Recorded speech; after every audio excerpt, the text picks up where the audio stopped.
Thank you, Chairman Rush. Thank you for holding this important hearing on both energy affordability and clean energy access. Chairman Rush has been passionately working on including communities of color in the clean energy transition, especially through his blue collar and green collar jobs bill, and I thank him for his leadership on this and so many things. Energy access and energy burden often do not get the attention they deserve. Throughout the country, low-income households and particularly communities of color face disproportionate negative impacts from traditional fossil generation due to their proximity to power plants and a lack of clean energy options.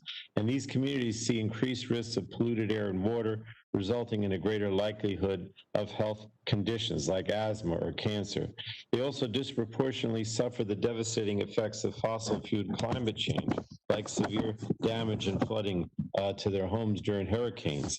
While we're all affected by climate change, we have to make sure that no one is overlooked in our efforts to build a clean and resilient future. Along with climate and environmental threats, communities of color are also disproportionately affected by the COVID-19 pandemic.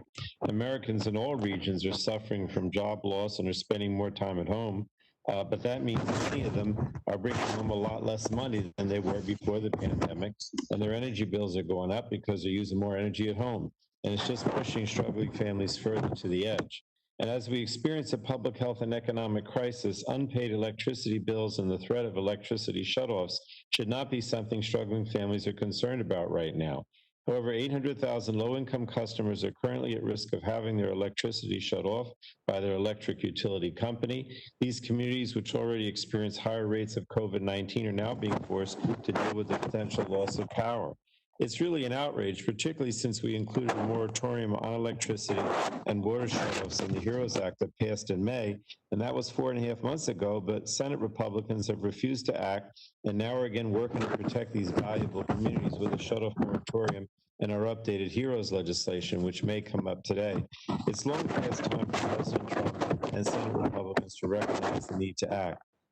This assistance is critical right now because the pandemic is only exacerbating an unfortunate trend that already existed, that many struggling families face high energy burdens. They're spending a higher percentage of their paychecks on energy because of factors like income, location of where they live, and the quality of the building where they live. Yet while low-income energy assistance programs exist, they have limited funding. Now, with the updated HEROES Act, we include $4.5 billion for the Low-Income Energy Assistance Program, or LIHEAP, and last week the House passed Clean Economy, Jobs, and Innovation Act, included numerous bills from the committee that support low-income clean energy projects, energy efficiency programs, and rural energy development. And I think that bill is a step in the right direction for a clean and equitable energy future. The transition to a clean energy economy has to be equitable and affordable. We must include all Americans in this enormous effort and ensure that no communities are abandoned or face the threats of climate change by themselves. And again, thank you, Chairman Rush, for taking the lead on and so much of this. I'd like to yield the remainder of the time to the gentlewoman from Michigan, Ms. Dingell.